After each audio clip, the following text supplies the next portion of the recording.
The danger to our country is grave. The danger to our country is growing. The Iraqi regime possesses biological and chemical weapons. Weapons of mass destruction. Weapons of mass destruction. Nuclear weapons. Weapons of mass destruction. Will. Our people are going to find out the truth, and the truth will say that this intelligence is good intelligence, no doubt in my mind. There are a lot of people who lie and get away with it, and that's just a fact.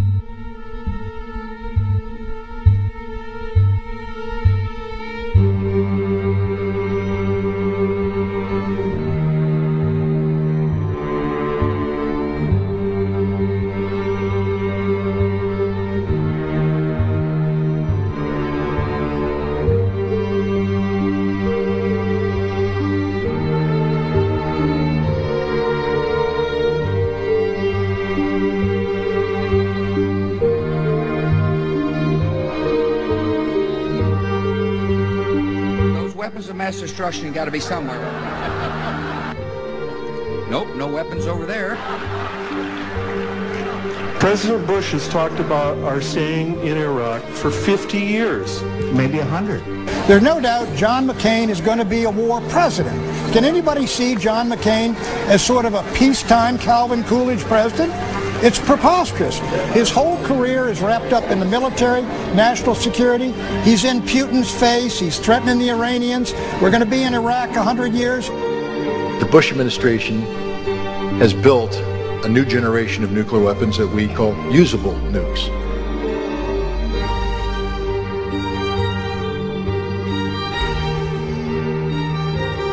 And they have a nuclear, posture now which permits the preemptive use of nuclear weapons in a non-nuclear environment if the commander-in-chief deems U.S. forces to be at significant risk. If we start bombing Iran, I'm telling you right now, it's not going to work. Bomb Iran, bomb. Anyway. My concern is that we will use nuclear weapons to break the backbone of Iranian resistance, and it may not work. But what it will do is this: it will unleash the nuclear genie. And so for all those Americans out there tonight who say, you know what, taking on Iran's a good thing. My friends, I know how to handle the Iranians, and I'll handle them. And if we use nuclear weapons, the genie ain't going back in the bottle until an American city is taken out by an Islamic weapon in retaliation. So tell me, you want to go to war with Iran? Pick your city. Pick your city. Tell me which one you want gone. Seattle, LA, Boston, New York, Miami. Pick one, because at least one's going. And that's something we should all think about before we march down this path of insanity.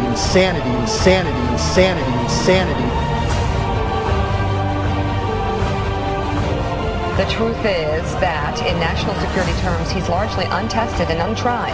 John McCain, this is what you're talking about. He's never been responsible for policy formulation. He's never had leadership in a crisis or in anything larger than his own element on an aircraft carrier or in managing his own congressional staff.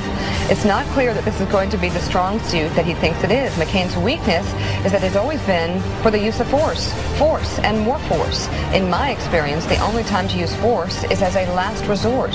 When he talks about throwing Russia out of the G8 and makes ditties about bombing Iran, he betrays a disrespect for the office of the presidency. And I'm sorry to tell you that we're going to be in further wars. And we were in 2 wars today combating it, and there are other places in the world where we may have to. These young people that are in this crowd, my friends, I'm going to be asking you to serve. There's going to be more wars. There's going to be more wars. We're in a greater struggle that is going to be with us for the rest of this century. It's a tough war we're in. It's not going to be over right away. There's going to be other wars. I'm sorry to tell you, there's going to be other wars.